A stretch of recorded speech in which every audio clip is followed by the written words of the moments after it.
So yeah, thanks very much, everyone, for joining us today. This is an event as part of our Roran event series, our monthly one. So thanks very much for joining. My name's Jana. I'm sort of leading through the event today. And I'm going to start with maybe just a quick introduction. So first of all, this is about mentoring, and I can promise you this is going to be a very interesting event because Anne, our guest speaker of today, and we met previously briefly beforehand, and yeah, I can promise you in for a very exciting talk today. So as I said, this is part of Roran, of our Roran event series. Roran is the Women in OR and Analytics network. If you haven't, or if that is your first event with us, it's a network, yeah, of a very lovely bunch of people across all sectors, I would say. Come together sort of for events like this, sort of elements, areas that are interested or relevant to women in OR and analytics, really. So we have a monthly series, so do join us or do let us know if you want to hear more about us or get involved. As part of our group, we have a couple of subcommittees, and one of them is working in the area of mentoring. And this is where I'm sort of handing over very briefly to Catherine Kent, who's the chair of Roran. Might want to talk a little bit more about that. Yeah, hi everyone. I think most people have seen me at these things before, but yeah, as Jana says, I chair the WARAN, and I'm here today to do a little bit of an introduction to the mentoring subcommittee. So we have 3 subcommittees within WARAN, one for events, which clearly Jana's part of, and Ruth chairs, and they do a really good job of putting on these events. We have a PR and marketing group, and then the final strand is mentoring. And we are looking for sort of ideas of what support the community would like from us. So, you know, certainly during this presentation, if you come up with ideas of things that you'd like to know more about, or there are particular blockers that are sort of preventing you from sort of taking that step into mentoring, whether it be as a mentor or mentee, if you pop them in the chat, and then that can help us plan our program of work as a subcommittee going forward. We tend to do speak at events, so we've spoken at the New to OR and various other types of conferences, and we try and put on these events, and we try and sort of coordinate with the events committee to put one of these on every couple of years. And yeah, any other thoughts, put them in the chat as well for me, and we can pick it up. And also, if anyone really likes mentoring, is an experienced mentor, or they just want to find out more about it, be more involved, we have vacancies on our mentoring subcommittee as well, so you can get heavily involved if you would like to. Okay, back to you, Jan. Thanks, Catherine.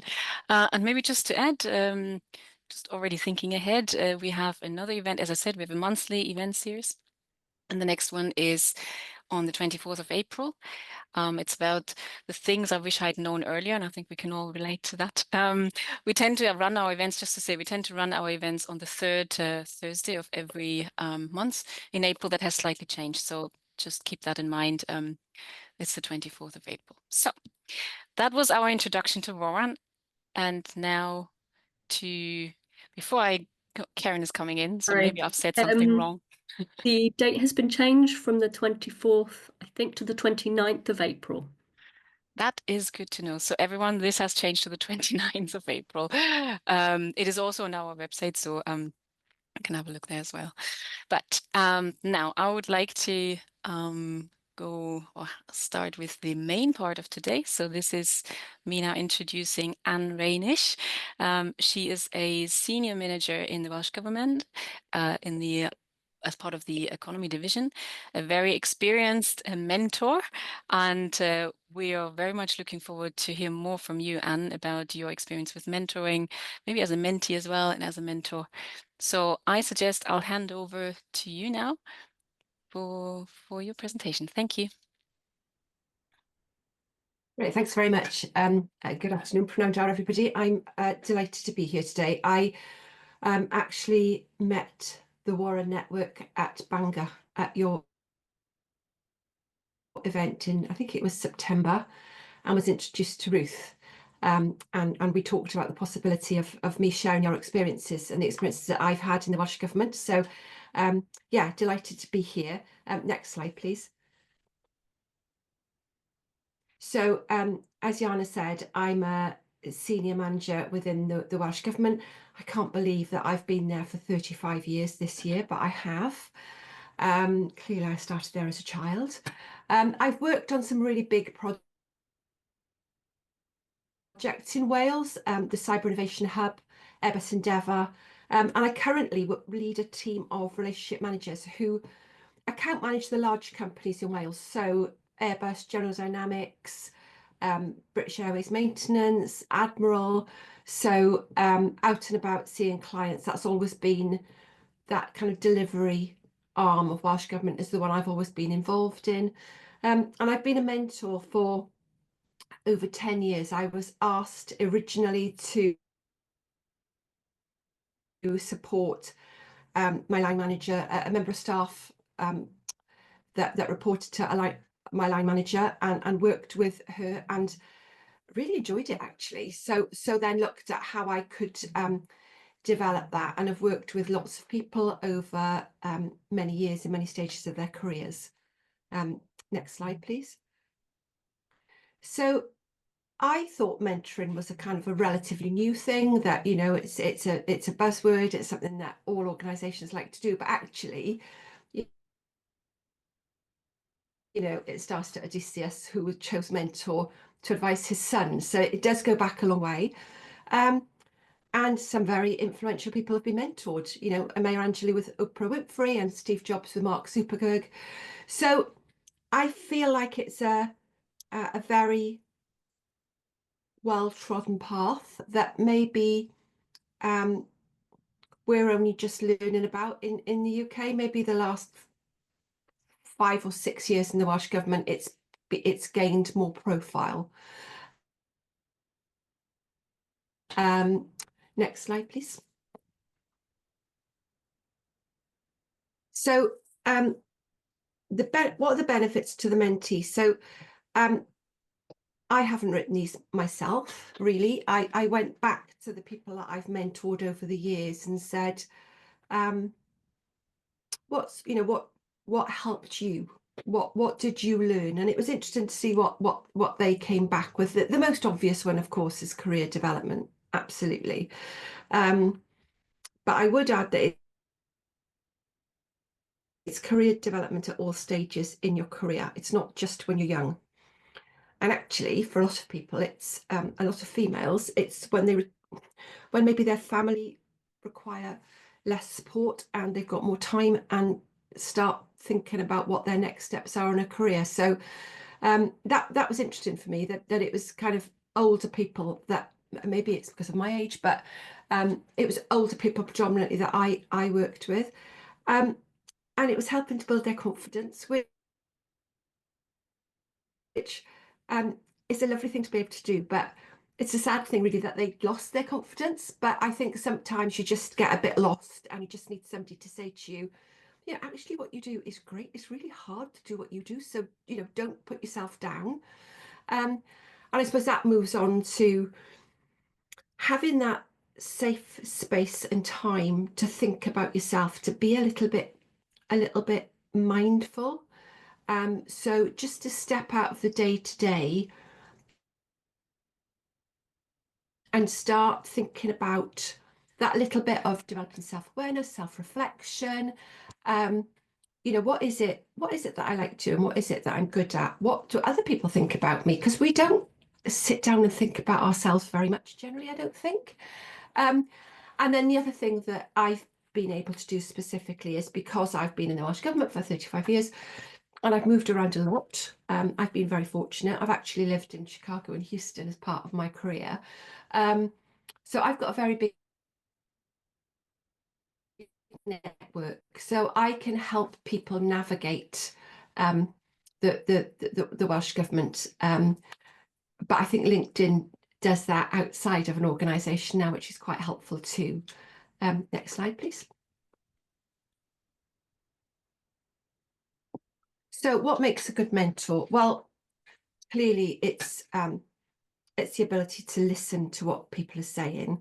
But almost more important is making that commitment. And that's both the mentor and the mentee. I've stepped away from some relationships because the mentee wasn't given it sufficient time. And it doesn't work. You know, I think both parties need to be generous with their time, and they need to be generous with their ideas. And if you've got a very big project on, it's not a good time to be mentored because you're thinking about other things. You need to be able to step away from the day-to-day, and you need to really sit down and think, right, okay, are we both committed to having this discussion now and share that knowledge and experience? I do ask my mentees to sign a short agreement, which I actually picked up online, which just says that, you know, we will keep the conversation confidential, etc. And if I do ever need to or think it would be beneficial to bring somebody in to support me in my role as a mentor, I ask permission of my mentee first, and then I bring that person in. So I think having that professional relationship is also very important. Next slide, please. So getting started. So I got started by literally being asked, could you please have a word with X? So I did.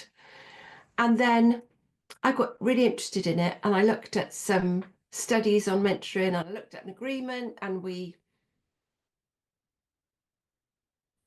spoke, and we had a very good outcome. And then this person said to another person, you need to go and speak to Anne. So my journey almost started before the Welsh Government had a mentor programme, which we do have now. So we do have a programme, but it's very much it's a resource that you can access with a bio of a mentor, and you can choose somebody who you think fits what you need. We did look at some feedback, but actually the main benefit of the programme was literally the resource online and people accessing that themselves. There is some narrative around the benefits of mentoring, which I've outlined, I think, but it was very much, you know, have a look online and see who you like the look of, and that's what we've gone back to, and that seems to work well. But next slide, please.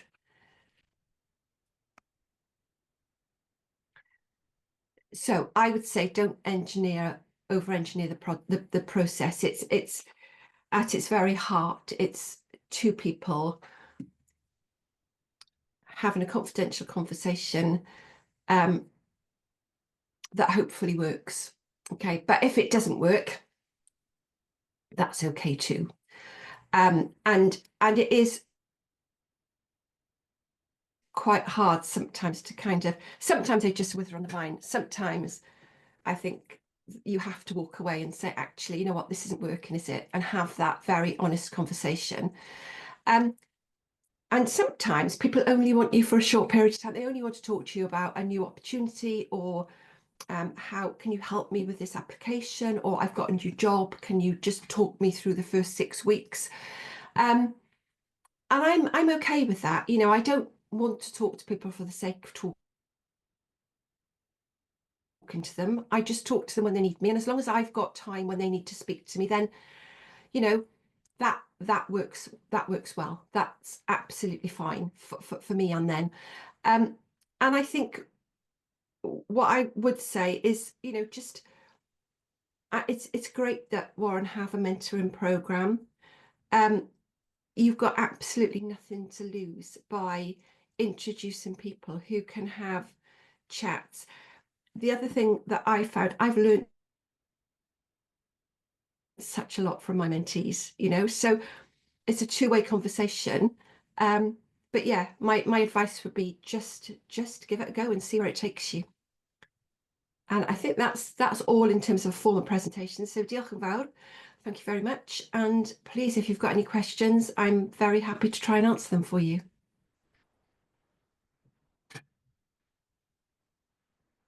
I was muted. Sorry. Thank you, Anne. But really interesting overview. And maybe yeah, we can start sort of asking a few things about these. I was wondering whether we could, and anybody who has a question, just put it in the chat or just let us know, raise your hand, like, you know, how this little thing works. I think it might be interesting to start from sort of a mentor perspective, sort of from a mentor side. So, because often these schemes or these mentoring schemes, they're looking for new mentors, and I just wondered, what was your motivation? What's the motivation to mentor, to be a mentor? So I think I've been very lucky in my career. So I left school at 16. I did various jobs. I then moved to the Welsh Development Agency, which subsequently became the Welsh Government. And throughout that time, I did a diploma in surveying. I did a master's in economic development. I worked overseas. So I've been very, very lucky in my career, and I've had some wonderful opportunities. And I'm now a woman in my early 60s who's reflecting back on my career, thinking, gosh, how lucky have I been? And I don't want to make this sound trite, but I just feel like I really want to give back. I want people to have the opportunities that I've had. And I had some really good managers. I had some really bad ones too, but I had some really good ones who helped me. And I can, you know, I won't name them now, but I could name them for you. And I thought, well, now, you know, it's nice to have a manager or a mentor, because you didn't have mentors when I was younger. And I feel quite strongly that we work for such a lot of our time that we need to be happy. And if people are unhappy, particularly in an organisation like the Welsh Government, there's plenty of opportunity. And sometimes you just need somebody to help you do that. And I feel like I don't want to do any more qualifications. You know, I've done my qualifications externally. I didn't go to university, so I've done them and worked at the same time. But I wanted to do something. And I came across mentoring and just have thoroughly enjoyed it. And now with my team, I do my development planning with them, and for the more senior members of staff, I always say to them, why aren't you a mentor? You know, you need to share your experiences, and it's very, very satisfying, which is why I do it. It's the short answer. Yeah, this is really interesting, because especially for those of us maybe who are new to that, to being a mentor, wanting to be a mentor, it's quite interesting also to hear that you come across quite a range of people, no? So with quite a range of things that they maybe want to be mentored about. So what can you go a little bit more into detail sort of there? Is there sort of almost like common themes, you think, from a mentoring perspective? Are there certain areas that sort of are particularly, you talked about confidence building, for example, or that new job. But is there sort of, can you see themes, or is it a very individual journey, you think? I think by far the reason that most people have come to me is because they want career development. And we, in the Welsh Government, the recruitment process is based on behaviours. And so writing the behaviour and then preparing for the interview is a skill that you need to learn, really, because of that process. So a lot of people start off because of that. We had a gateway programme. A lot of people go through gateway, so a lot of people came to me because of that. I do part of that, but I have got a colleague who is really, really good at behaviour analysis. So with my mentee's permission, I bring him along to support me. And then when we do mock interviews, he will sit on the panel with me and we'll pretend that it's a proper interview, and we'll do all the preamble that you get when you do a formal interview. So that is by far the largest. But then people who have gone through that very often then have a new job, and then they're like, oh gosh, okay, that was great. How am I going to do this? I've now got to line manage people, and I've never done that before. So they'll come to me and we'll have a chat about, we've got a lot of online resources to help with this.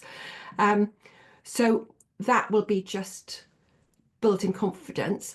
Some people actually who I've mentored have had illness and have come back to me and spoken to me when they've been ill, because they've needed some advice and support on how to navigate that as part of their daily activity. And it's for people with quite serious illness that has really knocked them. So just to have somebody to go and talk to about how they're feeling honestly has also been useful. So I've mentored a few young people, as I say, a lot of older people.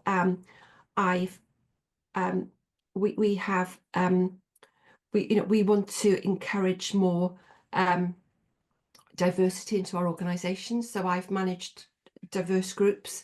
I've managed some men, but mostly women come to me. That's their preference. So yeah, it's many and varied and at very different times of their careers. And so if I think I can help them, I just step in and do it. It's not a very prescribed format, and I would suggest that it needs to be more free flowing than, mentoring does this. It can do all sorts of things. Yeah, I can relate to that. We had a question in the chat, actually. I'm just going to pick this up because it relates also, I think, to that journey of becoming a mentor. Shraddha said, is it a good idea to first enter as a mentee before thinking of being a mentor in the program, keeping in mind that I've had both mentors and mentees informally in my career before? So I started off by, well, it's a different topic. I started off by being coached, but let's say I was a mentee. And so I was asked, would I consider it? So would you need to be a mentee? No, I don't think you would. You could be, and it might give you an idea of the types of things people come to you about. Sorry, you might benefit from having somebody with more experience as a mentor, to give you the range of the topics that might come to you. But I think if you're experienced, then, well, I'm experienced in what I mentor on. We've got people who mentor on legislation, etc. I don't put myself forward for any of that. So I would say that be clear about what it is that you can mentor on. And then I would say that I don't think you need to be a mentee, but it's not a bad idea. I mean, I do go on the courses for applying for new jobs so that I know what they're asking. And I'm not doing it because I want a job. I'm doing it because then I can help my mentees. So I do that kind of thing, definitely. But yeah, be in your profile, be very clear about the areas that you're comfortable working in. Shraddha, did you wanted to follow this up? Your question, sorry, because I just read it out from the chat. Do come in if you wanted to follow it up. Yeah, no, thank you so much for your answer, and I hope you can hear me well. Yeah, we can. Okay. Yeah. No, this just answers can. my question, especially because we all get to have informal conversations where people seek advice, and we give advice too. So having a formal sort of a method may be beneficial, like Anne mentions. So yeah, thanks for your answer. Do you know what it actually does? We do have those informal discussions. That's a really, really good point. But what this does, it makes time for it. So those ad hoc conversations that we have are fabulous, and there's no substitute for those. But what this does, it gives you a formal time and some thinking time. And that's really the only difference, to be honest. Yeah, definitely.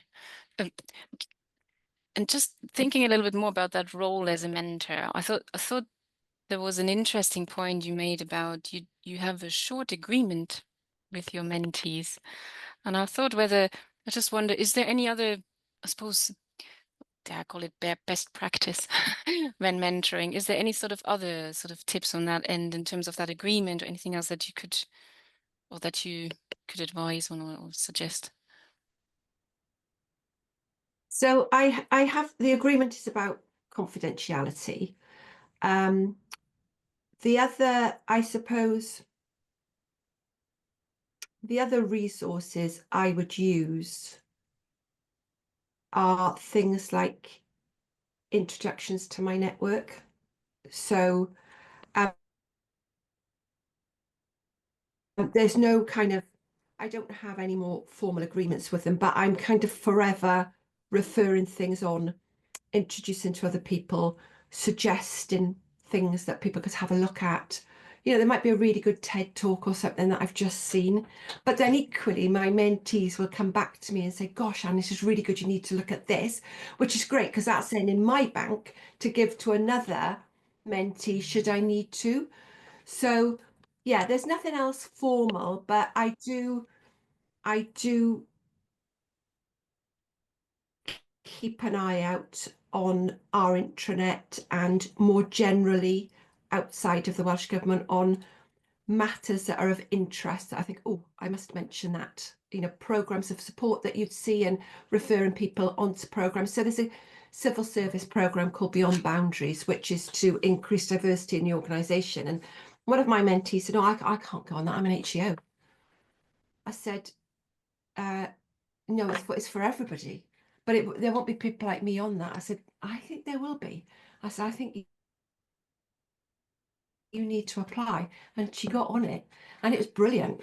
It was a UK-wide civil service event and she absolutely loved it, you know. So that's informal, but I've kind of got a bank of things that I refer out. But equally, I do get a lot back as well. You know, look at this and watch this, which is great. Yeah, I wonder if I'm looking at the chat, so please do come forward with any questions that you may have. Do come in. Otherwise, I'll go on with my ones because I'm thinking this whole you talked about so you talked about that agreement, but you also talked about sort of making sure you have to take the time and the commitment for it, isn't it? And you mentioned the being able to listen. Is there some in terms of skills as a mentor? Because I think that sometimes there comes this worry of, can I actually do this? Am I able to do this? Is there any sort of skills that you would sort of think they're really key ones in the wider picture? So making sure that you listen properly, making sure that you've got time. I would say, do you know what?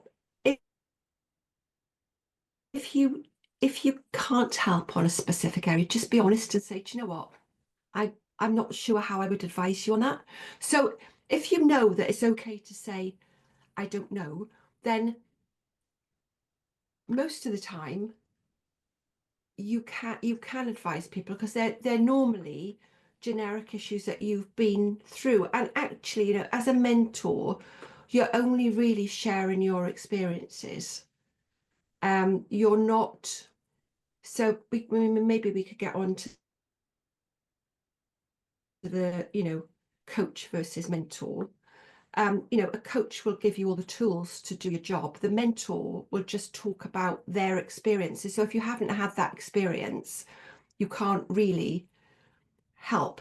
But you know what? If you've been through a difficult situation that you've navigated, if you've applied for a job, if you've ever felt a little bit lost and you needed somebody to talk to, you will resonate with your mentee because you will have been through it, and that's what you're doing. That's you're sharing what you've done.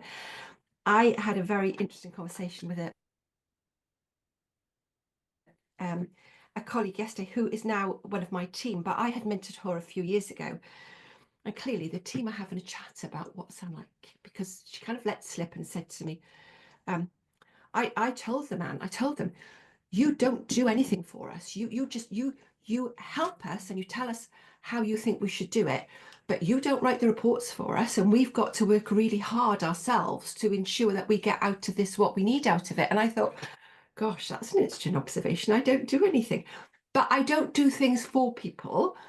I just explain to them how I would have done it. And then I'm very happy to go back and have a look at things that they've done. And, you know, when we do job applications, we might go, well, when we're doing the behaviours, we're planning those months in advance. And we might, you know, I might go back and forth with that application 4 or 5 times until I'm happy that we've got it right. But I won't do it for anybody. And I thought, oh, actually, that's might be quite interesting for people to know, that it's just giving them the skills to learn themselves. Yeah, and can we just go a little bit more? So you mentioned coaching now, so just to distinguish that, because yeah, I'm on a program now where I'm sort of having a mentor and a coach, and I'm sort of getting a bit confused. So looking at these two, how would you then sort of explain the coaching, or how does that fit with this, with mentoring? Okay, so this is my understanding. Okay, I don't know that anybody's got the right answer, but this is my understanding. So I was asked by my line manager, would I have a coach, years ago? And I said, no, I'm good, thanks. I don't want one. So then he came back, he said, sorry, I asked the wrong question. My question was, please, will you be coached?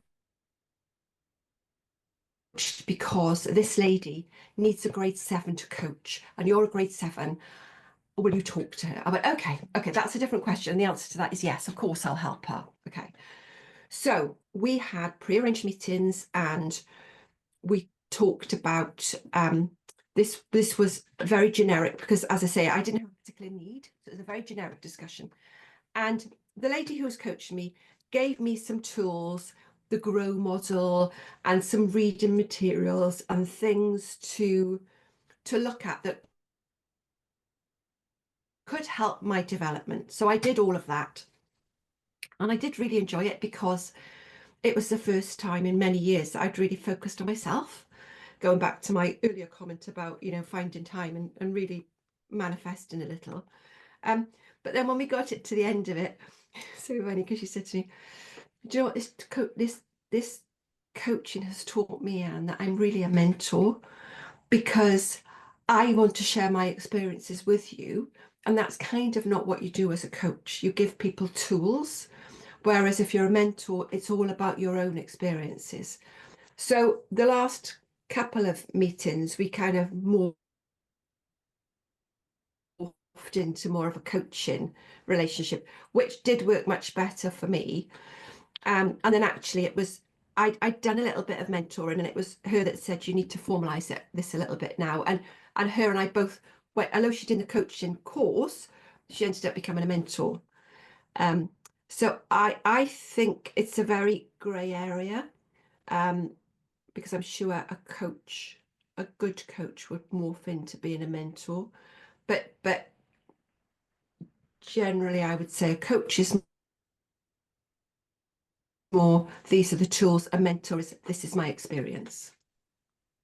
Yeah, that makes sense. I was wondering if does anybody want to come in on this, and sort of this whole coaching versus mentoring? Any thoughts? Anybody got experience with that sort of thing?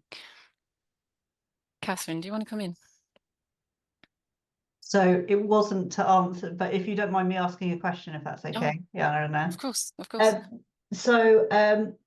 Thank you, Anne. You're very you clearly got a lot of experience. Like you mentioned, you draw on all the experience that you've had in your career. I suppose I've got 2 questions. The first is, what about people on the call who are a bit unsure? Like they haven't perhaps had as, you know, lengthy or as diverse a career as you have. Can they still, you know, how do we give people the confidence that they've got enough experience to mentor people? And then my second question, which is also related about sort of encouraging people to be mentors, is I work in government, so this isn't an issue for me, and it probably isn't for you either, that my line managers, my teams are familiar with mentoring and allow us time to be mentors.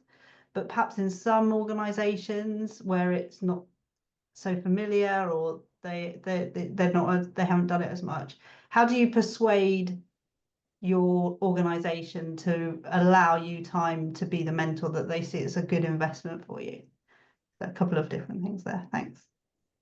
Okay, so for the first question, if you feel you're not experienced enough, then maybe look at somebody in your team who you don't directly line manage, but somebody who you know a little bit, and start chatting to them as a mentor to give yourself a little bit of confidence. I mentored people I knew when I started, and then because of the Welsh Government Network, people I didn't know came to me. And that was a different relationship because I was this professional person that they were coming to see. Whereas when I was chatting to people that I knew within the organisation, it just, and I didn't have an agreement with them actually. It felt more, it felt easier in one respect, but actually my behaviours were the same with both.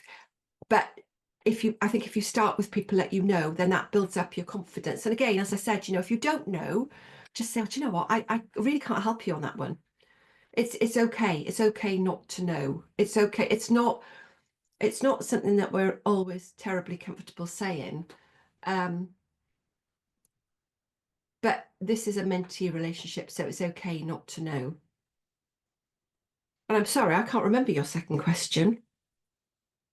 It was about how do you sort of persuade your employer organization to give you time to be a mentor, sort of show them that, sell the benefits to them. Yeah, I suppose. I mean, I think that organisations, all organisations do skills training. However large or small you are, they will have a skills programme. This is very cost effective. This is, peer mentoring is very, very cost effective. So, okay, so it takes up some of the person's time, but you're not paying third parties, you're not paying for additional rooms, space, cups of tea, lunches, whatever, for formal training. So it's a very cost effective way of developing your staff. And also, if it is internal to your organisation, then they're teaching the way of your organisation. It's helping to share your particular ethos within your company. So people could be like I'm a surveyor by profession, so you could be a qualified surveyor and I could work in the Welsh Government, but then if I went to private practice, if I had a mentor, they could kind of teach me the nuance of private practice as opposed to public sector, and also the way that company likes to do things. So there's a crossover there between line management and mentorship, but some of the comments that are, the quotes that are on my slides have come from mentees who said, they felt more able to talk and show their emotions, speak honestly without fear and judgment to a mentor than they could to a line manager. So that honesty maybe is what you get with that mentoring arrangement as well. And maybe trial it and see how it goes. Say to them, well, can we do a little pilot? Thanks, Anne. Ruth has her hands up. Ruth, do you want to come in? I was only going to say something else on Catherine's first question about how do people know if they've got the skills to be a mentor. And it seems to me that one of the key things is what we all do is informal mentoring. So, however, wherever you are in your life, from age 9 onwards, if you've been having discussions with friends who've been in a difficult situation, and you've been tempted to advise them or comment on what they ought to be doing, that could be seen, that's your gateway to informal mentoring. And you can actually think about how you behave in those situations, and look at the things that you do, and maybe have a quick comparison between that and what you might do in a slightly more formal situation. But it's a transition, and I think what Anne's big emphasis on, doesn't matter if you don't know the answer, as long as you're honest with each other, as mentor and mentee. Then if you know that you've got something to give from informal situations, you've almost undoubtedly got something to give in a more formal scheme. And if you haven't got anything to give in informal situations, you might want to ask yourself why, and what's where the difference would be. But that's a suggestion.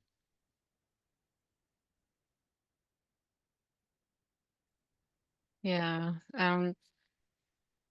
I wonder if anybody else wants to come in on that. Do feel free to unmute. Sort of linking to this a little bit, and you were saying about having a mentor is, starting this informal conversation with peers and with colleagues and so on. Some schemes or some mentoring schemes or mentoring setups seem to encourage a mentor outside of your area. I don't know if I'm phrasing this correctly, but sort of the idea of not, for example, at the university here, it would be sort of outside of the faculty, somewhere else, someone who has a similar sort of a similar profile you might want to, in terms of career, aspire to. Can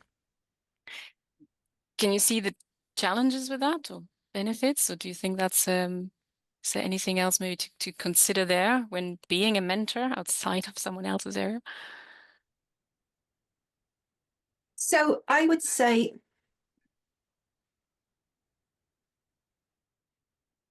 probably half of my mentors are in. So I'm in economy within the Welsh Government, and then we've got education, health, and environment are the other big areas. Half of my mentees would be outside of my immediate area of economy. But for us, the organisation is the organisation. And actually, do you know what? I love it when they're outside my area, because I learn from them, because they'll tell me how things work in their side of the house. I'm like, oh, okay. But that cross-fertilization of them telling me and me telling them, I think just is enriching the organisation and help to break down some barriers across the organisation. So I think it's a good thing. Yeah, it has its pros and its cons, doesn't it, I suppose, in terms of how you deal with it. All right, I do have more questions, so if no one else comes, oh, Catherine's coming in. Sorry, I don't want to hog it either. But given this is the WARAN network, I was wondering if there was touch on more about the gender balance. So I think you said that more women tend to approach you to be mentored by you. But have you got any thoughts on, if people were looking for a mentor in the group, would you suggest that they go to a woman, or potentially go, do you think gender is an important dimension when we're thinking about suitable mentor-mentee relationships?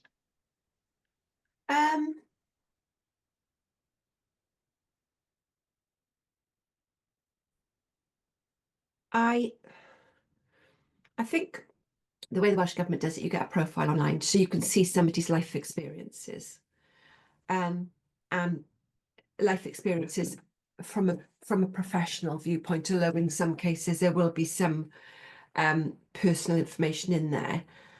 I think that's probably more important, but it's a very different dynamic. I've mentored men, and I work with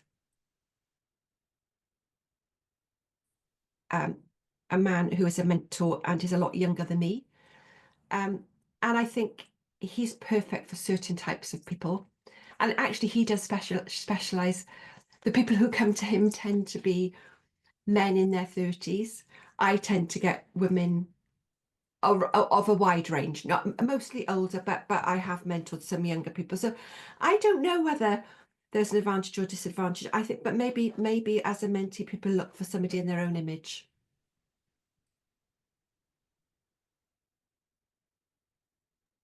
That tends to be my experience. But I do actually like mentoring men because it's quite different and I quite like it. It's interesting. It's very interesting. I was just reflecting. All my mentors were male or are male. And isn't it sometimes? We talked a lot about sort of the mentor role and sort of how what to think about when being a mentor. And we touched a bit on coaching, and I'm thinking, is there from a mentee perspective something that one could do, or you think maybe is helpful? You talked about commitment to time, but is there anything else how to get most out of sort of a mentor relationship, you think, Anne? I think it's good to listen to the advice that you get, and I know that sounds silly, but if you're being mentored and it's not with a particular end goal, there will be an end goal. So one of the things I always say to people is, you want to.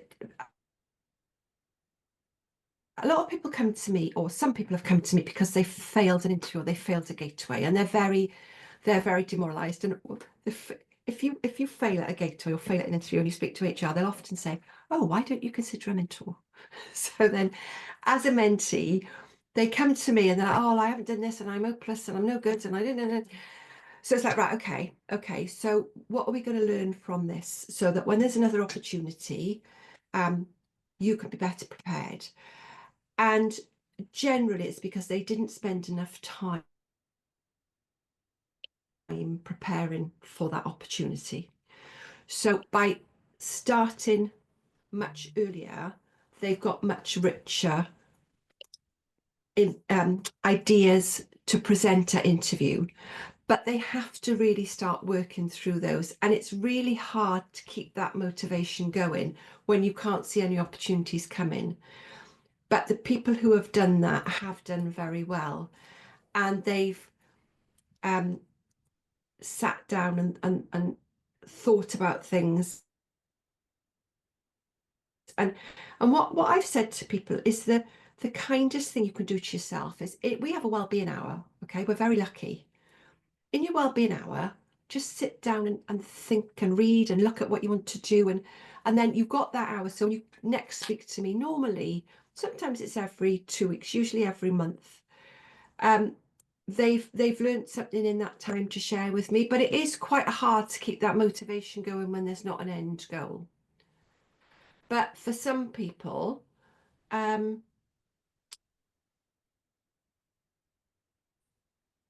still challenges within a role.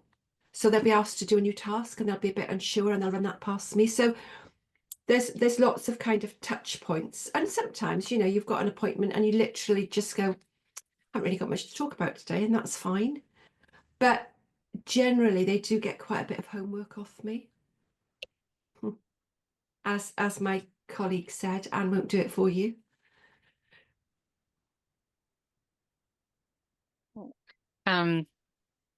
Yeah, I think keeping it going, isn't it? Sort of, and do you think who's driving it, the mentee or the mentor, or is it a mixture of both? I guess it's the mentee, isn't it? Who's? So that the momentum, that sort of motivation to keep it going. I'm just wondering who best drives this. Is it the expectation with the mentee in that sense? Is that in your agreement as well? No, in my case, it is generally driven by the mentee. I mean, I will work with them and encourage them, but if